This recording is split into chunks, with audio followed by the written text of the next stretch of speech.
করোনার সংক্রমণের হার কমে আসায় শিক্ষার্থীরা আশায় বুক বেঁধে আছে যে এবার অন্তত তারা একটা সুযোগ পাবে স্বাভাবিক জীবনে ফিরে যাওয়ার। যদিও গত বছর তারা একইভাবে আশা করেছিল, পার্থক্য একটাই, গত বছর তাদের সামনে করোনার টিকা ছিল না, এবার করোনার টিকা আছে। করোনার এই দুঃসময়ে আমরা তরুণদের পাশে ছিলাম, পাশে আছি। আমরা তরুণদের কথা বলতে চাই, তরুণদের কথা শুনতে চাই, আর এই কারণেই তরুণদের নিয়ে আমাদের এই আয়োজন এখন যৌবনজার।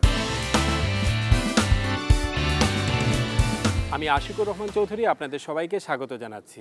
শুরুতেই মনে করিয়ে দিতে চাই, তরুণদের নিয়ে আমাদের এই অনুষ্ঠান এখন যৌবনজার পাক্ষিকভাবে মঙ্গলবার প্রচারিত হয় সন্ধ্যা ৬টা ৪৫ মিনিটে। তাদেরকে আমরা বলি মানুষ গড়ার কারিগর, তারা আমাদের শিক্ষক।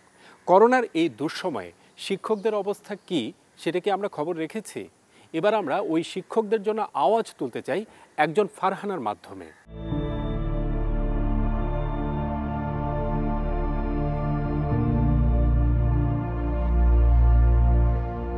এটা এমন এক কষ্ট, তিলে তিলে শেষ হয়ে গেলেও কাউকেই বলা যায় না, কারণ তারা শিক্ষক। শিক্ষক হয়ে কি করে বলবেন করোনা স্কুলের চাকরি হারিয়ে এখন তারা পরিবার নিয়ে খেয়ে না খেয়ে আছেন। স্কুলের শিক্ষক হিসেবে ফারহানাও হয়তো বলতে পারতেন না, কিন্তু এখন তিনি বলছেন করোনায় স্কুলের চাকরি হারানোর পর অনেক প্রতিকূলতা অতিক্রম করে জামদানি নিয়ে তিনি নিজের একটি অবলম্বন তৈরি করতে পেরেছেন। খুব ভালো করেই ফারহানা জানেন তার সাথে শিক্ষকরা যারা চাকরি হারিয়েছেন তাদের দিকে কেউ ফিরে তাকাবে না, যেমনটা তার দিকেও কেউ ফিরে তাকায়নি। যদিও কথায় কথায় বলা হবে শিক্ষকরা মানুষ গড়ার কারিগর। আমরা যখন একে একে সবাই মোটামুটি আমাদের স্কুল যেহেতু প্রাইভেট স্কুল, তো আমাদের স্যালারি টোটালি অফ। এই বছর বা গত বছর কোনো বছরই আমরা স্যালারি পাইনি। আমি যদি আমাদের আয়শা মিসের কথা বলি, উনি হচ্ছে ডিভোর্সড, ওনার একটা ছেলে, 4 মাসের ছেলেকে সে ভাত খাওয়াইছে। আমার মনে হয় এর চেয়ে দুঃখের আর কিছু হতে পারে না, কারণ সে দুধ কেনার এফোর্টটা দিতে পারেনি তখন। আমি শাহিন স্যারের কথা বলবো, সে নারায়ণগঞ্জ শহর ছেড়ে চলে গেছে। তো এরকম যদি আমি আমার কথাও বলি,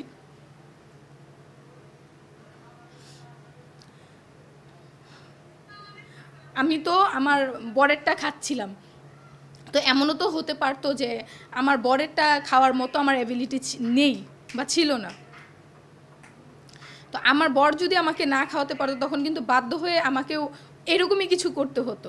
হ্যাঁ, আমি আরও কিছু কলিগস যাদের আমি চিনি, একজনকে শুনছি সে ফলের বিজনেস করছে।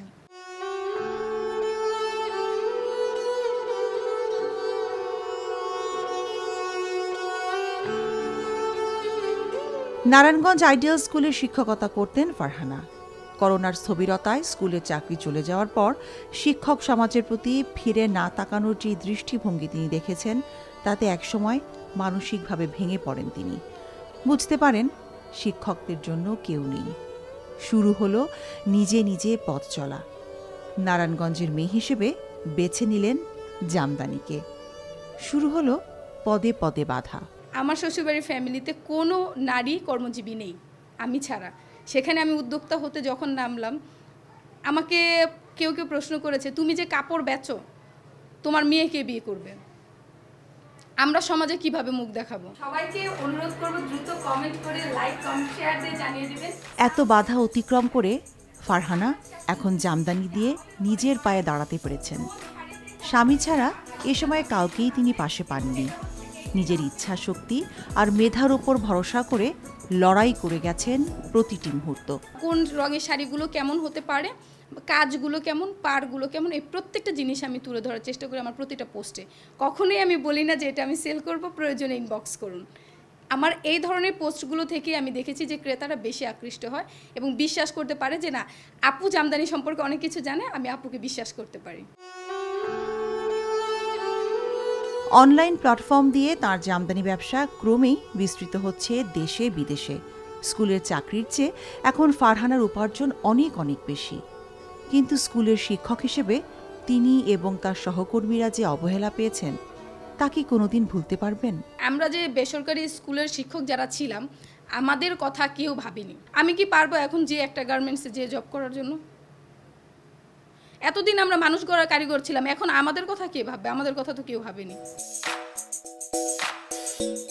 একসময় স্কুলের শিক্ষার্থীদের সাথে বড় একটা সময় কাটত ফারহানার।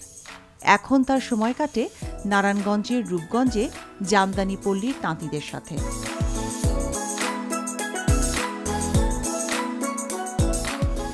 ফারহানা অনেক লড়াই করে তার একটি উপায় খুঁজে বের করেছেন, কিন্তু সব শিক্ষকদের পক্ষে সেটা কি সম্ভব? না। আমরা শিক্ষকদের স্থানেই দেখতে চাই মর্যাদার সাথে। এই পর্যায়ে চলে যাচ্ছি আমরা অনুষ্ঠানের পরের অংশে, ক্যাম্পাস থেকে ক্যারিয়ার। চোখের সীমানার মধ্যেই প্রিয় ক্যাম্পাস, আবাসিক হলগুলো, তারপরও তারা সেখানে থাকতে পারেন না। তাদেরকে থাকতে হয় ক্যাম্পাসের বাইরে, গ্রাম কিংবা পাড়া মহল্লাগুলোতে। অবস্থা এমন হয়েছে ক্যাম্পাসের ঠিক বাইরেই যেন আরেকটি ক্যাম্পাস।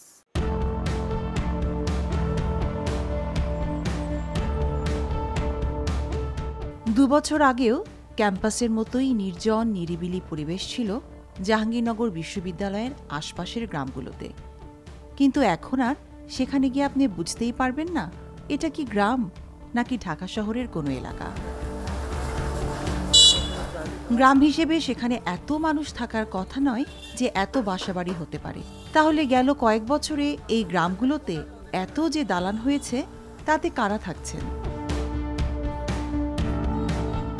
জাহাঙ্গীরনগর বিশ্ববিদ্যালয়ের শিক্ষার্থীরা বলছেন, করোনার এই সময়ে যখন ঢাকা শহরে বাসা ভাড়া হচ্ছে না, সেখানে এই এলাকায় বাসা ভাড়া পাওয়া যাচ্ছে না। যখন অনলাইন ক্লাসগুলো হচ্ছিল, অনেকের নেটওয়ার্কের ভীষণ প্রবলেম দেখা দিচ্ছিল। সেক্ষেত্রে অনেকে চলে এসেছে। হ্যাঁ, অনেকে চলে এসেছে, কারণ সঠিকভাবে অ্যাটলিস্ট ক্লাস না করতে পারলেও পরীক্ষাটা যেন নির্বিঘ্নে দেওয়া যায়। আমার ব্যাচের যারা হলে কন্টিনিউ করে, হলে থাকা স্টুডেন্ট যারা ঢাকার ভেতরে থাকছে না, মানে ঢাকায় যাদের বাড়ি নয়, তাদের ম্যাক্সিমামই চলে এসেছে মোটামুটি। এইসব এলাকাতেই থাকে? হ্যাঁ, আশেপাশে এলাকাতেই থাকে। এত পরিমাণ স্টুডেন্ট হচ্ছে হলো বাসা থেকে চলে আসছে, পরীক্ষার চাপে হোক বা টিউশনের জন্য হোক বা জবের প্রিপারেশনের জন্য হোক, বা যারা হলে থাকতো বিভিন্ন কারণে যারা চলে আসছে এখানে। এর ফলে হচ্ছে হলো বাসার মালিক যারা আছে তারা দেখা হলো অনেক ক্ষেত্রে হয়েছে এরকম যে হচ্ছে হলো বাসার ভাড়া দ্বিগুণ হয়ে গেছে।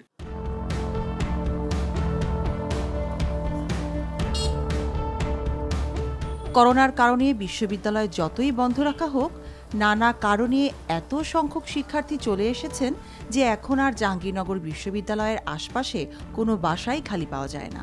মেয়েরাও চলে আসছেন, যেটা দেখা যাচ্ছে যে মেয়েদের থাকার ক্ষেত্রে বাসা হন্যে হয়ে খুঁজতে হচ্ছে।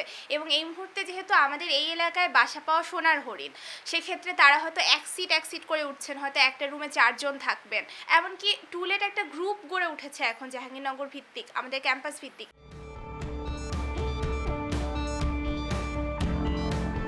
জাহাঙ্গীরনগর বিশ্ববিদ্যালয়ের আশপাশের এসব এলাকায় বিকাল সন্ধ্যার দিকে গেলে আপনার মনে হতে পারে এটি ক্যাম্পাসের বাইরে আরেকটি ক্যাম্পাস। শত শত শিক্ষার্থীর পদচারণায় মুখর এখানকার গ্রামের বাজারগুলো। ক্যাম্পাসের মতোই চলছে চায়ের আড্ডা। আমরা যদি এখন একটু ক্যাম্পাসে ঘুরতে বের হই যদি বিকাল বেলায়, তাহলে দেখব যে আমার ব্যাচেরই 10 জন মানুষের সাথে দেখা হচ্ছে, বা আমার সিনিয়র 15 জনের সাথে দেখা হচ্ছে। মনে হচ্ছে যে জাহাঙ্গীরনগরের যে পরিবেশটা ছিল সেটাই এই যে ইসলামনগর, গেরুয়া, আমবাগান, এরকম এই জায়গায় হাজার হাজার স্টুডেন্ট এখানে থাকছে এখন।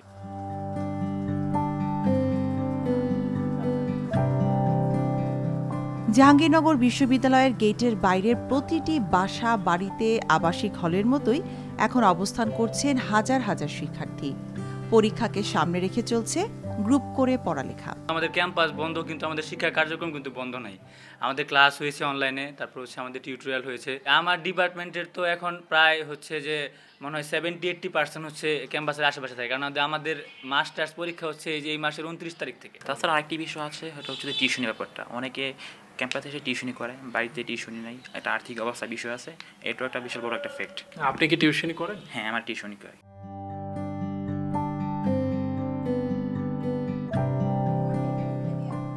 বিষয়টি যে জাহাঙ্গীরনগর বিশ্ববিদ্যালয়ের শিক্ষকরা জানেন না এমনটি নয়, যেমনটা বলছিলেন ওই বিশ্ববিদ্যালয়ের মাইক্রোবায়োলজির এই শিক্ষক। করোনাকালীন সময় আমরা চাইলেও কিন্তু বিশ্ববিদ্যালয়গুলো পুরোপুরি বন্ধ রাখতে পারিনি। আমাদের শিক্ষকদের নিজেদের গবেষণা প্রকল্প রয়েছে, তাই প্রচুর শিক্ষার্থীকে গবেষণার সুবিধার্থে বা গবেষণার স্বার্থে ক্যাম্পাসে কিন্তু ফিরে আসতে হয়েছে। এর পাশাপাশি আমরা অনলাইন পরীক্ষা শুরু করেছি জাহাঙ্গীরনগর বিশ্ববিদ্যালয়ে অনেকদিন ধরে। সেই পরীক্ষাগুলো ভালোভাবে সুষ্ঠুভাবে সম্পাদনের জন্য কিন্তু অনেক শিক্ষার্থী ক্যাম্পাসের আশেপাশে ফিরে এসেছেন।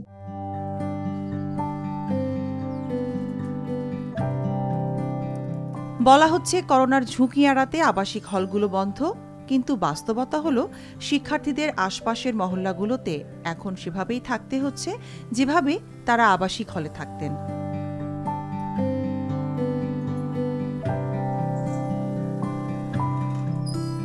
অর্থাৎ বিদ্যমান বাস্তবতার কারণে করোনার ঝুঁকি এড়ানো অনেক ক্ষেত্রে এখন আর সম্ভব হচ্ছে না। তাই সংশ্লিষ্টরা বলছেন, যত দ্রুত সম্ভব শিক্ষার্থীদেরকে টিকার আওতায় এনে এই সমস্যার একটি সমাধান করা প্রয়োজন। বলা হয়ে থাকে বিশ্ববিদ্যালয় পর্যায়ে খুব ভালো ফলাফল করা কিংবা খারাপ ফলাফল করা দুটোই কঠিন। বিশ্ববিদ্যালয়ে অকৃতকার্য হয়েছে পরীক্ষায় এমন শিক্ষার্থী খুব কম দেখা যায়, কিন্তু এবার জাতীয় বিশ্ববিদ্যালয়ের অধীনে শতকরা 30% শিক্ষার্থী অনার্স ফাইনাল পরীক্ষায় ফেল করেছে, যা কোনো যুক্তিতেই মেনে নিতে পারছে না শিক্ষার্থীরা।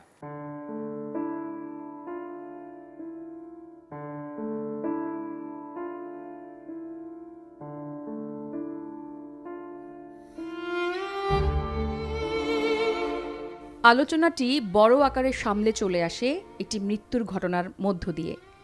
যে কারণে মশিউর আত্মহত্যা করেছে বলে দাবি করা হচ্ছে, তার সত্যতা জানতে আমরা যোগাযোগ করি মশিউরের ঠাকুরগাঁওয়ের গ্রামের বাড়িতে। বলা হচ্ছে জাতীয় বিশ্ববিদ্যালয়ের অধীনে অনার্স ফাইনাল পরীক্ষায় অকৃতকার্য হওয়ার খবর পেয়েই মশিউর আত্মহত্যা করেছে। আমার ছেলে আত্মহত্যা করছে বাপু, আমার ছেলে আত্মহত্যা করতে বাপুরে। আমার ছেলে আত্মহত্যার কারণ একমাত্র তার পরীক্ষা, রেজাল্টেই তার সবচেয়ে বড় আঘাত। আমাদের পরের গন্তব্য মশিউরের কলেজ, যেখান থেকে এসে পরীক্ষা দিয়েছিল। পাওয়া গেল মশিউরের একজন শিক্ষককে। দেখা যায় যে ফলাফল ছাত্রছাত্রীরা ফোন করে যে বড় ধরনের একটা বিপর্যয় তারা আমাদেরকে রিপোর্ট করে। আমরা দেখছি যে 100 জনের মধ্যে 53 জন ফেল করেছে। আমরা ভাবছিলাম যে হয়তো কোনো ধরনের টেকনিক্যাল প্রবলেম থাকতে পারে, তোমরা অপেক্ষা করো। একদিন পরেই আমরা জানতে পারি যে আমাদের বিভাগের মশিউর রহমান নামে এই ছেলেটি, যে ঢাকায় অবস্থান করছিল, সে আত্মহত্যা করেছে। তার মানে যে কারণে মশিউর আত্মহত্যা করেছে বলে সন্দেহ করা হচ্ছে, সেটি নিয়ে কেবল তার একার নয়, আরও অনেকেরই ক্ষোভ থাকার কথা।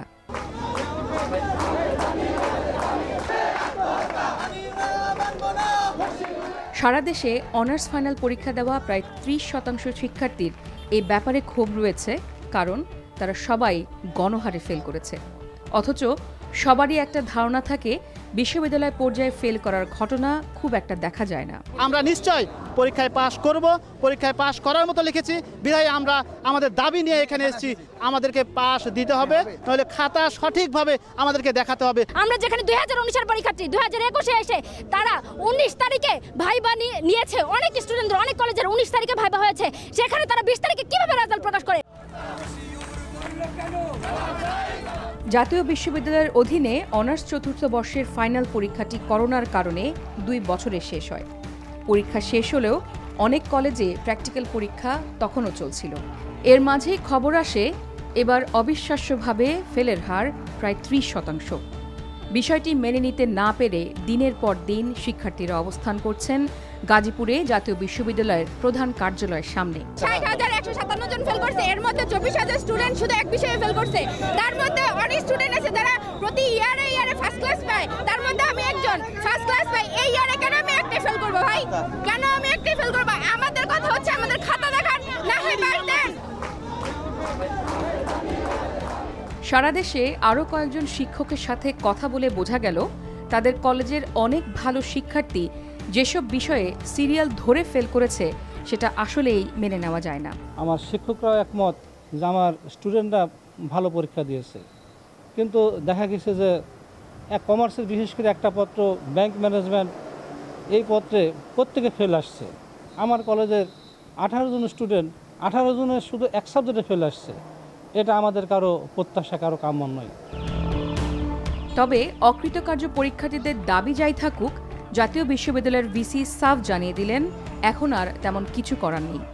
আরেকবার খাতা মূল্যায়নের বিষয় নয়, কিন্তু শিক্ষক যে খাতাটি দেখেছেন, তিনি যে মূল্যায়ন করেছেন, সেই মূল্যায়নটি যথাযথভাবে পোস্টিং হলো কিনা, সেখানে কোনো জটিলতা আছে কিনা, সেটি আমরা পুনরায় প্রয়োজনে নিরীক্ষা করি তাদের আবেদনের ভিত্তিতে। আমি এইটুকু নিশ্চিত হয়ে বলছি যে জাতীয় বিশ্ববিদ্যালয় গণভাবে কাউকে ফেল করিয়ে দিয়েছে, এই অভিযোগটি ঠিক নয় এবং শিক্ষার্থীদের এভাবে বিবেচনা না করে বরং তারা এর একমাত্র পথ হচ্ছে কেউ যদি বিফল হয়, অসফল হয়, পাশ না করে, সেক্ষেত্রে সে আবার চেষ্টা করবে। এমনিতেই করোনার কারণে অনিশ্চয়তা, তার উপর গণহারে ফেলের এই ঘটনা, এই সমস্যার সমাধান তাহলে কে দেবে? বিষয়টির সাথে শিক্ষার্থীদের ভবিষ্যৎ জড়িত। ইতিমধ্যে বেশ কিছু অনাকাঙ্ক্ষিত ঘটনাও ঘটেছে, তাই আমরা চাইব এর সমস্যার সমাধানে কর্তৃপক্ষ আরও বেশি মনোযোগী হবে। এই পর্যায়ে আমরা চলে যাচ্ছি অনুষ্ঠানের পরের অংশে, আমার চেষ্টা। একটা এলাকার জনগোষ্ঠী যদি একটা বিশেষ কাজে আলাদাভাবে পারদর্শী হয়ে ওঠে তাহলে ওই এলাকায় বেকারত্বের সমস্যা থাকে না, ওই এলাকার চিত্র পাল্টে যায়। বিষয়টি বেশ ভালোভাবে প্রমাণ করেছেন বগুড়ার কয়েকটি গ্রামের বাসিন্দা।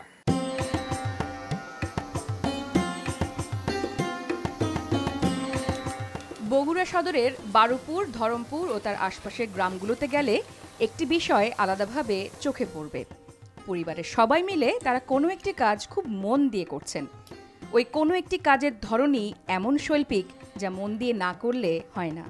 যুগের পর যুগ তারা এই কাজটি মন দিয়ে করছেন বলেই তাদের গ্রামটি পরিচিতি পেয়েছে গহনার গ্রাম হিসেবে। গয়না জাতীয় যত জিনিস আছে, সীতার, হাঁসলি, লর, চুর, আরো বেঙ্গল বালার, বহুত কিছু সারা বাংলাদেশে এটা সাপ্লাই হয়ে যায়। এইগুলো গয়না মূলত আমরা 400 টাকা বিক্রি করি এক একটা গয়না। দোকানদারের এখন 500 টাকা বিক্রি করে। তারপর মানে ওই ঢাকায় গেলে ওই আপনার কালার করে 2000, 1500।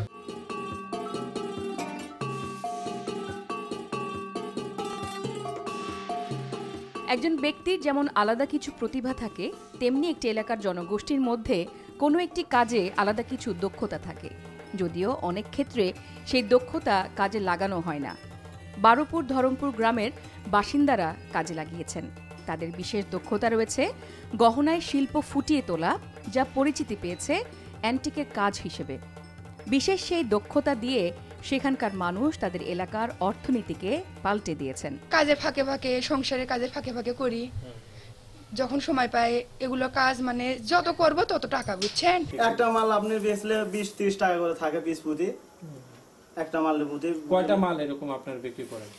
এগুলো তো সপ্তাহে হচ্ছে আপনার 500-600 এরকম বেচা কেনা হয়।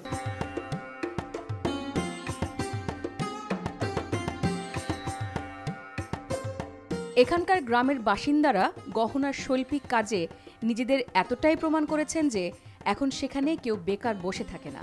এমনকি গ্রামের প্রতিবন্ধী ব্যক্তিটিও পুঁজি খাটিয়ে শ্রমিকদের দিয়ে গহনার কাজ চালিয়ে যাচ্ছেন। সব মিলিয়ে শৈল্পিক গহনা বানিয়ে ওই এলাকার প্রায় 5000 মানুষের জীবিকা নিশ্চিত হয়েছে। তাদের কাজের উপর নির্ভর করে ওই এলাকায় গড়ে উঠেছে 10টি কারখানা। গ্রামের মানুষের কাছ থেকে গহনা সংগ্রহ করে আরও কিছু প্রক্রিয়া করা হয় এসব কারখানায়, তারপর তা চলে যায় দেশে বিদেশের বাজারে।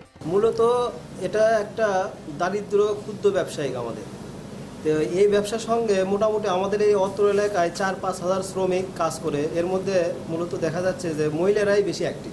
তাদের আয় মাসে এরকম 12,000 টাকা ধরেন সংসারের কাজের ফাঁকে, সংসারের কাজের ফাঁকে তারা এই কাজটা করে আর কি মোটামুটি লাভবান।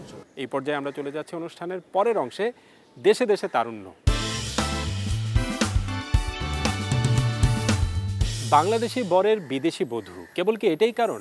না, আরও নানা কারণে সাম্প্রতিক সময়ে সামাজিক যোগাযোগ মাধ্যম রীতিমতো মাতিয়ে রেখেছেন বাংলাদেশি তরুণ শেহওয়ার ও তার রোমানিয়ান স্ত্রী মারিয়া।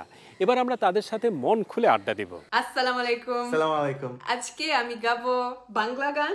বৃষ্টি শেষে রূপালে আকাশ, হিমেল বাতাসে দানা মেলি, আমি দূরে দূরান্তরে। যুক্তরাজ্যে বসবাসরত রোমানিয়ান তরুণী মারিয়ার এটাই বিশেষত্ব। তিনি বাংলায় রক গান গাইছেন, আবার আরেক সময় তিনি নজরুলের কবিতা আবৃত্তি করছেন। বলো বীর, বলো উন্নত মম শির, শির নে হারি আমারি নত শিরই শিখর হিমাদ্রির।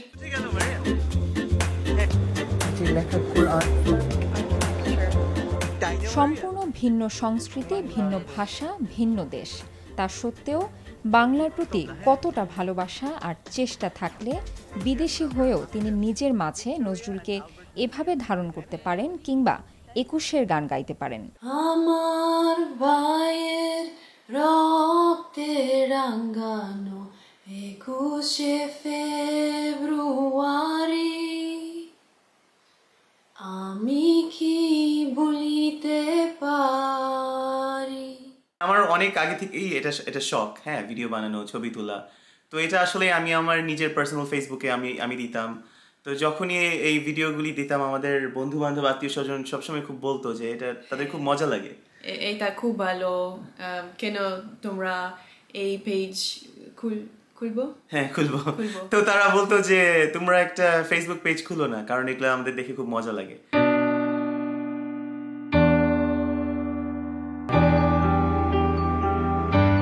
প্রেম মানুষকে কোথা থেকে কোথায় নিয়ে যায়। ভালোবেসে রোমানিয়ান তরুণী বিয়ে করেছিলেন লন্ডনে বসবাসরত বাংলাদেশি তরুণ শেহওয়ারকে। তারপর থেকে শেহওয়ারের দেশ বাংলাদেশের প্রতি অন্যরকম আগ্রহ আর ভালো লাগা তার। সেই ভালো লাগা থেকে ভিনদেশি মারিয়া যেন এখন পুরো দস্তুর এক বাঙালি বধূ। আমরা একটা ইন্টাররেশিয়াল ওয়েডিং, এটা আমাদের, আমরা দুই দেশের দুই প্রান্তের মানুষ। এটাও আমরা ছড়িয়ে দিতে চাই যে মানুষ কিন্তু সব একই বলতে গেলে। আপনি আমাদের দেশে যে একটা প্রচলিত কথা আছে যে অন্য দেশের মানুষের অন্য কালচারের সাথে অ্যাডজাস্ট হবে না, সংসার করা যাবে না, আমরা এই ভ্রান্ত ধারণাটা ভেঙে দিতে চাই। ফুচকা নাকি চটপটি? চটপটি। লাল নাকি সবুজ? লাল। রিক্সা নাকি বেবি ট্যাক্সি? রিক্সা। আমি নাকি ক্রিকেট? ক্রিকেট। কি? কি? না, আমি সত্যি এটা আমি মিন করি নাই। এটা তো সময় অনেক বদলেছে। এখন দর্শকই ঠিক করে দেন তারা আসলে কি চাইছেন। দর্শকরা চাইছেন বলেই সামাজিক যোগাযোগ মাধ্যমে শেহওয়ার মারিয়া জুটি এখন সবার প্রিয় মুখ। তারা ব্যাপক পরিচিতি পেয়েছেন তাদের ভিন্নধর্মী কাজ দিয়ে। আমাদের ভিডিওগুলির মূল উদ্দেশ্যই কিন্তু হচ্ছে গিয়ে একটা পজিটিভ মেসেজ দেয়া সবাইকে। হ্যাঁ, আমাদের জীবনটা খুব ছোট, আমরা যতটা পারি একে অপরের প্রতি কাইন্ড হই, একটা পজিটিভ মেসেজ ছড়াই, এটাই হচ্ছে কি উদ্দেশ্য আমাদের ভিডিওর।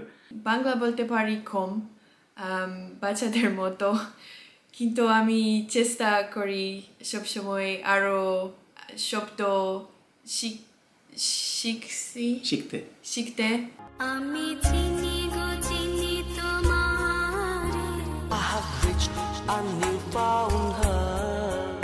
আমি বাংলাদেশি কালচার অনেক ভালো লাগে, কারণ অনেক মিল আছে রোমানিয়ান কালচার।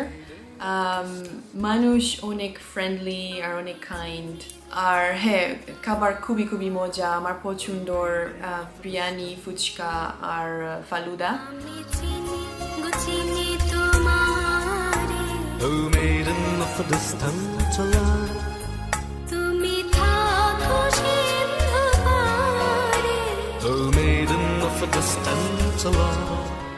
আমরা চাইব সারা বিশ্বে ছড়িয়ে থাকা তরুণদের সাথে বাংলাদেশের তরুণদের একটা ভালো যোগাযোগ তৈরি হোক, যার মাধ্যমে আমাদের তরুণরা অনেক কিছু দেখার সুযোগ পাবে, জানার সুযোগ পাবে। এই পর্যায়ে চলে যাচ্ছে আমরা অনুষ্ঠানের পরের অংশে, মন কি যে চায়। সাম্প্রতিক সময়ে তরুণদের মধ্যে ডিভোর্সের প্রবণতা আশঙ্কাজনকভাবে বেড়েছে।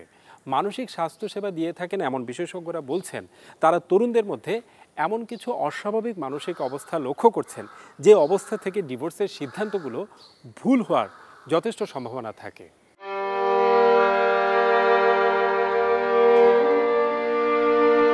ডিভোর্সের ঘটনা ঠেকাতে শেষ চেষ্টা হিসাবে তরুণ তরুণীদের মানসিক ও শারীরিক স্বাস্থ্যসেবা দিয়ে থাকেন রাজধানীর কয়েকজন বিশেষজ্ঞ চিকিৎসক। তাদের এ ব্যাপারে অভিজ্ঞতা, ইদানিং বেশিরভাগ ক্ষেত্রে ডিভোর্সের ঘটনা ঘটে খুবই সামান্য সমস্যার কারণে, যার সমাধান কাপল কাউন্সেলিংয়ের মাধ্যমে সম্ভব হলেও তা অনেকেই জানে না। কনজুগাল লাইফে বা আমাদের দাম্পত্য জীবনে আমরা প্রতিনিয়তই দেখা যায় যে আমাদের অত্যন্ত ঠুনকো বা খুবই উপেক্ষণীয় বিষয়গুলো নিয়ে আমরা নানা রকম ঝামেলায় পড়ে যাই। আমাদের নিজস্ব ব্যক্তিত্বজনিত সমস্যা, আমাদের আবেগজনিত সমস্যার কারণে আমরা হঠকারী সিদ্ধান্তগুলো নিয়ে থাকি, এবং এই হঠকারী সিদ্ধান্তগুলোর মধ্যে একটি অন্যতম হচ্ছে বিবাহ বিচ্ছেদ বা ডিভোর্স বা সেপারেশন। এই সমস্যাগুলো যখন স্বামী স্ত্রী যদি ভুগতে থাকে তখন তাদের মাঝে অনেক সময় এটাও চিন্তা কাজ করে না যে এটার সমাধান করার জন্য একজন ভালো সাইকিয়াট্রিস্ট কিংবা একজন ফ্যামিলি বা কাপল কাউন্সিলরের কাছে যাওয়া উচিত। আর এখানেই কাপল কাউন্সিলিংয়ের বাস্তবতা। ডিভোর্স কিংবা দাম্পত্য কলহ ঠেকাতে উন্নত বিশ্বে কাপল কাউন্সিলিংয়ের ধারণা বেশ কাজে দিলেও বাংলাদেশে এ ধরনের মানসিক স্বাস্থ্যসেবার খুব বেশি প্রচলন হয়নি। আমরা দুজনকেই কথা বলতে বলি, দুজনই আলাদা আলাদাভাবে যখন কথাগুলো বলে এবং আমরা তখন বুঝতে পারি যে খুবই সামান্য কিছু বিষয় নিয়ে তাদের মাঝে দ্বন্দ্ব তৈরি হচ্ছে, তখন আমরা তাদেরকে নিয়ে আলাদাভাবে বসি, যেটার নাম আমরা ইন্ডিভিজুয়াল কাউন্সিলিং বলে থাকি, এবং পরবর্তীতে আমরা দুজনকে নিয়ে বসি, যেটাকে আমরা কাপল কাউন্সিলিং বা কাপল থেরাপি বলি। ইদানিংকালে যে মানসিক সমস্যাটির কারণে ডিভোর্সের ঘটনা খুব বেশি ঘটছে তার পেছনে থাকে যৌন স্বাস্থ্যের বিষয়টি। তাই কাপল কাউন্সিলিংয়ে অন্যান্য চিকিৎসকদেরকেও রাখা হয় এই প্রক্রিয়ায়। যেমন আমার কাছে একজন কাপল এসছিল, তারা নতুন বিবাহিত হওয়া সত্ত্বেও তাদের মধ্যে কিন্তু খুব বেশি কনফ্লিক্ট ছিল এবং তারা খুব দ্রুতই ডিভোর্সের সিদ্ধান্তের দিকে এগুচ্ছিল। তো এই কাপলটাকে আমি সাইকিয়াট্রিস্টের কাছ থেকে রেফার্ড কেস হিসেবে পাই। যখন আমি মহিলা পেশেন্টকে জিজ্ঞেস করি যে আপনার যৌন স্বাস্থ্যের ব্যাপারটা কেমন চলছে বা কেমন আছেন আপনি, তখন কিন্তু সে অনেক কিছুই আমার কাছে শেয়ার করেছে। সে কখনোই তার ওই সেক্সুয়াল যেই সম্পর্কটা সেটাতে কখনোই কোনো আগ্রহ পায় না।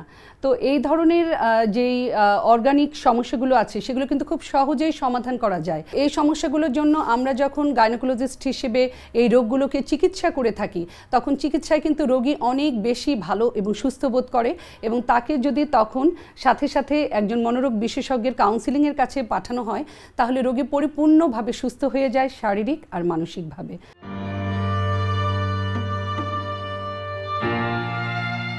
সংশ্লিষ্টরা বলছেন, ঠুনকো কারণে ডিভোর্সের ঘটনা ঠেকাতে কাপল কাউন্সিলিংয়ের ধারণাকে শেষ চেষ্টা হিসেবে দেখতে পারে তরুণ তরুণীরা। দর্শক, আমরা চলে এসেছি অনুষ্ঠানের শেষ পর্যায়ে। শেষ করার আগে তরুণদের উদ্দেশ্যে বলতে চাই, এটি আপনাদেরই অনুষ্ঠান, তাই আপনাদের বেশি বেশি মতামত আশা করছি। মতামত পাঠানোর ঠিকানা এখন যৌবন যার, এই 3টি শব্দের সংক্ষিপ্ত রূপ ejj@ntbbt.com। আমাদের এই অনুষ্ঠানটি দেখতে পাবেন আমাদের অফিসিয়াল ওয়েবসাইটে www.ntbbt.com। আবার আমাদের এই অনুষ্ঠানটি দেখতে পাবেন আমাদের অফিসিয়াল ইউটিউব আর ভেরিফাইড ফেসবুক পেজে। দর্শক, আজ এই পর্যন্তই। ভালো থাকুন, সুস্থ থাকুন, নিরাপদে থাকুন আর অবশ্যই আস্থা রাখুন তারুণ্যের শক্তির উপর।